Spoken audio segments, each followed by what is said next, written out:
a monstrous world. Summary: once again, Dazai has forced Atsushi and Akutagawa to work together.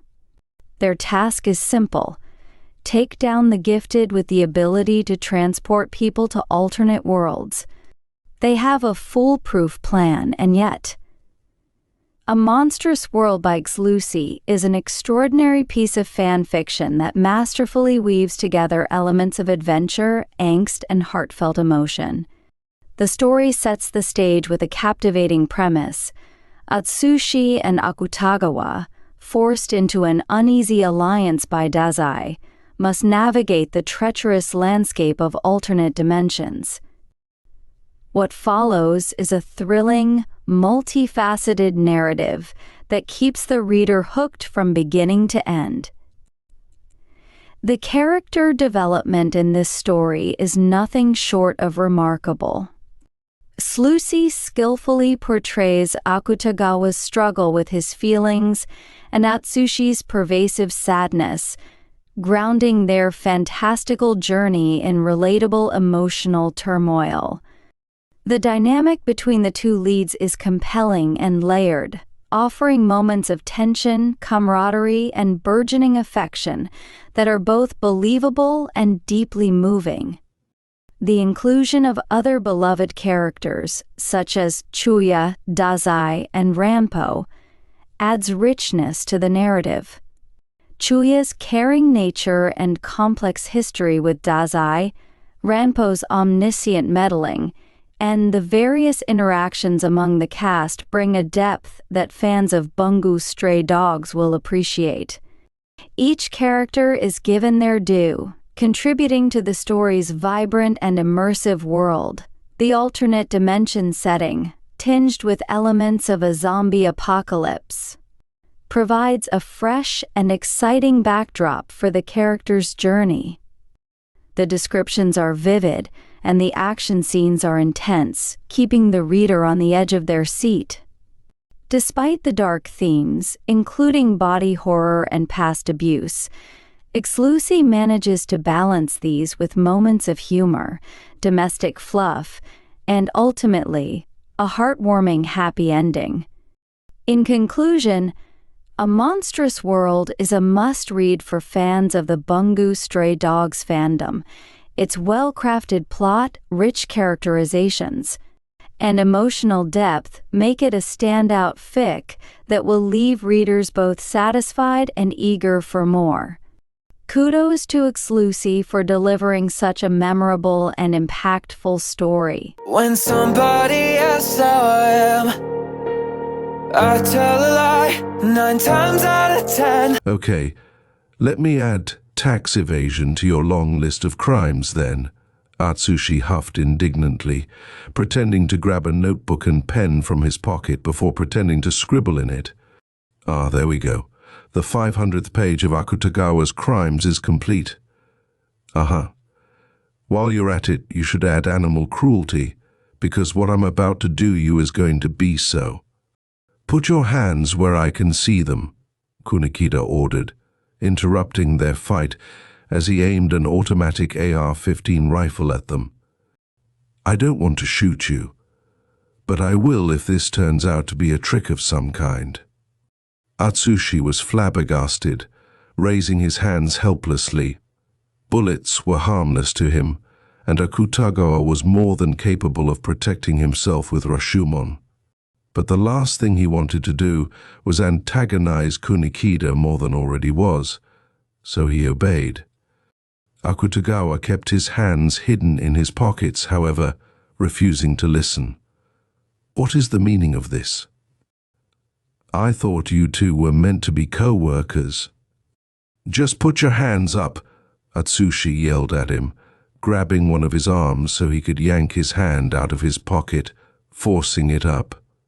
If you don't get your hands off my body this instant, I will rip out all of your fingernails and toenails in excruciatingly slow fashion, Akutagawa threatened, his empty black eyes piercing into the fabric of Atsushi's very soul, instantly causing him to let go. Once he did, Akutagawa's hand returned to his pocket. What is the point of this anyway?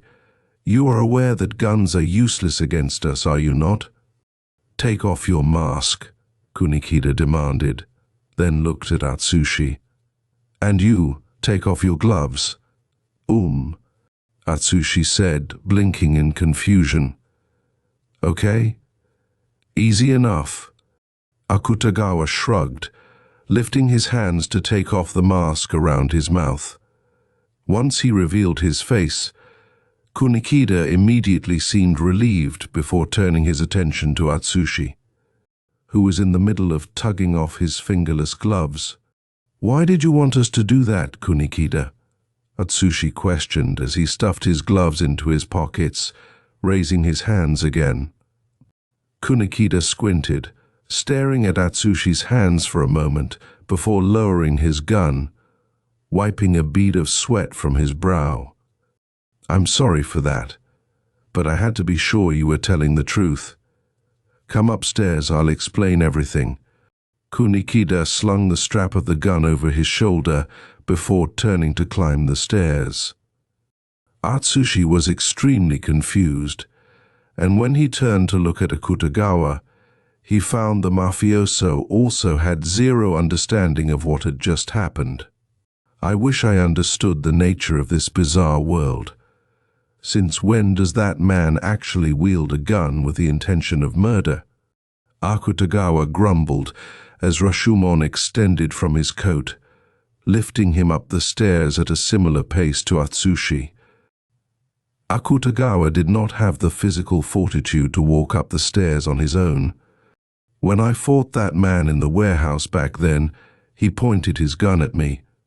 He could have taken the shot. Instead, he chose to try and scare me by intentionally only grazing my cheek. It didn't work, naturally, as I could sense his lack of bloodlust. That man is not a killer in any regard, not even to protect himself or his co-workers. At least, not in our world. I know, Atsushi sighed. Kunikida is strictly against killing, even when it comes to the mafia and the terrorists. That's just the kind of guy he is. He has a strong sense of justice, and that's one of the things that make him so great. I wonder what happened to make him so different in this world. Certainly nothing good, Akutagawa replied, bitterness in his voice. He seemed surprised by our mere existence, and not because we said we're from another world. He seemed more surprised by the fact that we are alive, which should imply that the us of this world are dead, and yet he treated us like enemies rather than offering a teary embrace to you, of course. But what does that mean? Akutagawa shrugged. I have no idea. It could mean that we turned on the agency before we died, or it could mean we were resurrected. Your guess is as good as mine. We'll find out when he tells us. Atsushi nodded in agreement, impatience pricking in his veins. He was very eager to know what had become of him and Akutagawa in this world. Kunikida's reaction to their presence was extremely strange.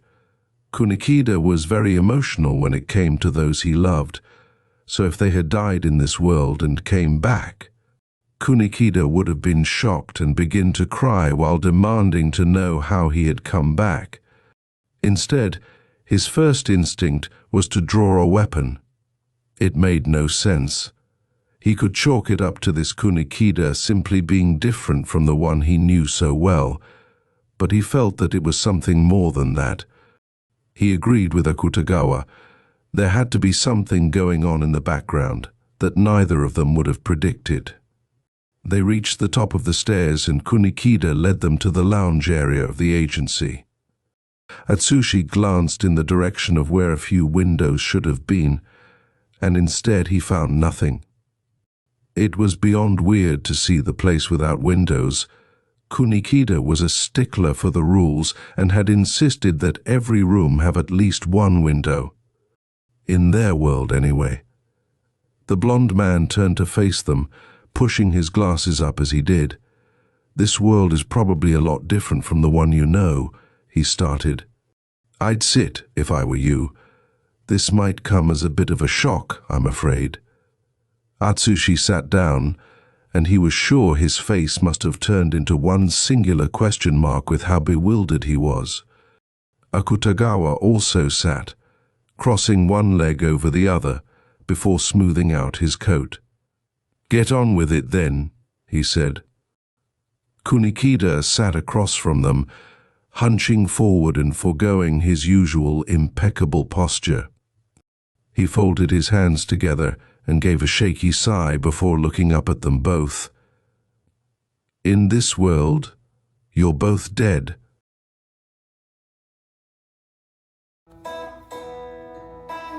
I met you in the dark, you lit me up, you made me feel as though I was enough. "In this world," Odasaku suddenly commented, although he seemed slightly upset. His change in attitude was barely noticeable, but Atsushi still saw it. Nakajima slept at Ryunosuke's place most of the time.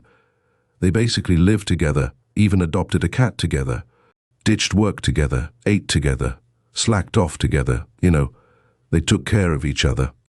"That is preposterous," Okutagawa grumbled disbelievingly. "I would never live together with that smelly beast. He'd get his cat hair all over my nice furniture, and he would most likely complain about it being too dark. I already get to hear about it from Chuya, and I'd rather that be the end of it." Atsushi rolled his eyes. "Is it really so unbelievable that we were friends in this world? And it's not like I shed or anything. I never get my cat hair anywhere." "Yes, it baffles me," Akutagawa insisted, sinking a bit more into the couch. From what Atsushi could see, Akutagawa was very tired. The dark circles under his eyes were more prominent than usual, and his voice lacked its usual bite. He had to cough a few times before continuing. "Although perhaps, I suppose it makes sense, I wouldn't have any reason to hate you with Dazai-san out of the picture. Which brings me to a question I've been meaning to ask. How come it was Chuya who brought me into the mafia instead of Dazai-san?" Odasaku shrugged, his expression scrunching only slightly with confusion. "I don't know. Chuya was just the one who happened to be in the slums at that time. Dazai kind of just hangs around in a bar until he's given a mission to take care of. He basically lives there. Doesn't go anywhere else as far as I know." "How close are you with Dazai-san?" Akutagawa questioned, once more disregarding the show on the television, obviously 100 times more interested in Odasaku's reply. "We're not close at all," Odasaku replied, much to both of their shock. "I personally don't like him, but he always tries to talk to me whenever I go to the bar. I respond, to be nice and all, but he's a little crazy. He shoots dead bodies and doesn't really talk to anyone besides me. I know myself well enough to know that I wouldn't get along with him, so I try to stay away. Had to start going to a different bar, actually." Akutagawa's jaw hung open, unable to muster a reply. Atsushi recovered first, so he asked the question his screaming mind desperately wanted to know. "Is that really true?" Odasaku raised an eyebrow. "Of course it's true, but based on your reactions, I'm going to guess you were expecting a different answer." Akutagawa managed to close his mouth and turned away. "Dazai-san spoke very highly of you in our world. He told me I could train for 100 years and still not even come close to defeating you in combat." "What?" Odasaku asked, clearly confusing Akutagawa. "Oh, that isn't true. It was probably different for you, but in this world, Chuya and I worked pretty hard to train Ryunosuke. It took a while, of course, but eventually he bested me in combat." "How?" Akutagawa asked in utter disbelief. "How can you defeat someone who can see what you're going to do before you do it? You surrounded me with Rashomon from all sides. I couldn't find a way to escape, so you beat me," Odasaku explained unenthusiastically, although he gave Akutagawa a smile. He didn't have much confidence in himself, though. Said he never thought he'd be able to beat me in a million years. "Wow," Atsushi breathed. The Akutagawa of this world definitely seemed a lot different than the one he was used to. "Did I ever fight you?" Yeah, but you had to work together with Ryunosuke to come up with a strategy to beat me. Odasaku chuckled, then rose to his feet, stretching with a yawn. Well, I'm beat, so I'm going to bed. Feel free to stay up if you want, just try not to make too much noise. Good night. Odasaku headed off to one of the rooms, pulling open the door before closing it behind him, leaving them alone in his living room. He heard Akutagawa sigh from beside him. Wettiger, I'm going to bed. I'd stay up with you, but I'm too tired. Sorry. He turned the television off, then used Rashomon to flip the light switch, shrouding the room in darkness, barely illuminated by the streetlights outside, light let in by half-open curtains. He watched as Akutagawa stretched before curling into a ball at the edge of the couch, using his coat as a blanket as he closed his eyes. Atsushi noticed that Akutagawa had left him the majority of the couch, which didn't sit right with him. At the very least, they should share it 50-50ths, right?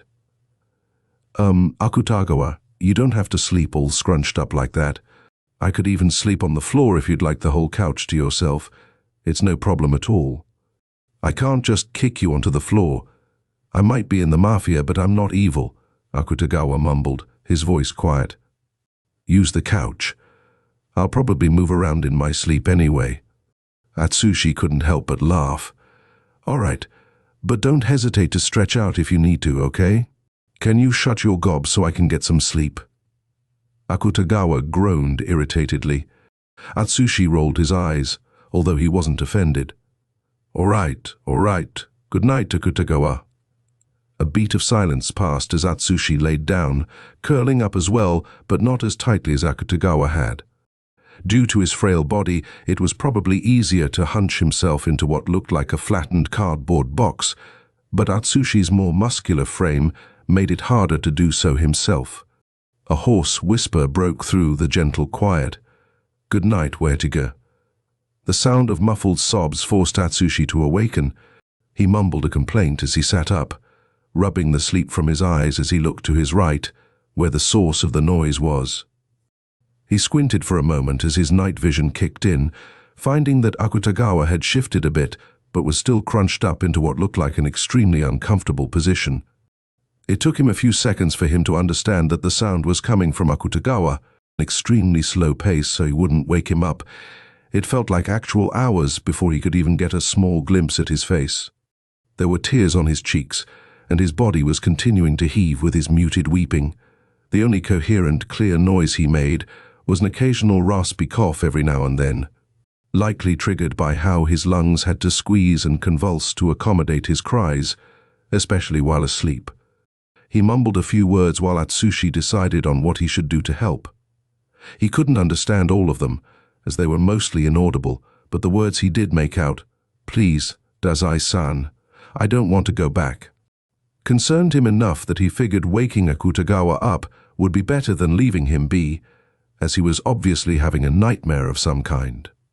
He wasn't too entirely sure on how to awaken the other man without startling him, so he ended up shaking him by his shoulder as gently as he could. Despite how careful Atsushi had been, Akutagawa snapped into a sitting position as soon as he woke up, clutching his chest as he began wiping his eyes. Akutagawa quickly noticed Atsushi's hand was still on his shoulder, causing him to look over at him. Akutagawa clearly didn't know that Atsushi's ability gave him night vision, because he made no effort to hide his disheveled appearance. "What is it? Something happened? Who is it?" His voice was groggy, and he was clearly still tired, given how he didn't even bother attempting to speak in a full sentence.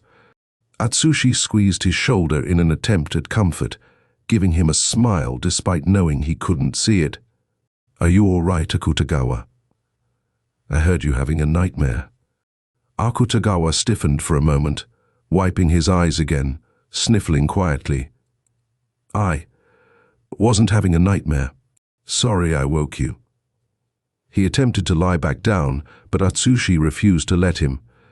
"Come on, Akutagawa. You can talk to me. You should know that I, of all people, won't judge you."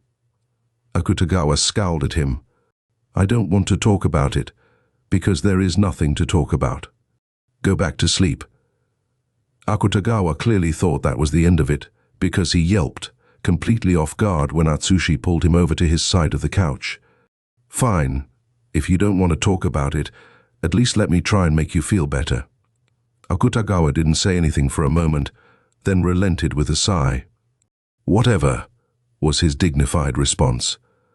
Atsushi held Akutagawa to his chest, listening to his heartbeat as it gradually began to fall back into a regular rhythm.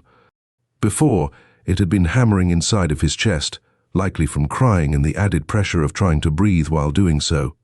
Almost a half hour passed before Atsushi decided to ask Akutagawa about his dream again. He wasn't sure if he had fallen asleep, given how he had relaxed against him and how his eyes were closed. If he was asleep, he wasn't planning on waking him.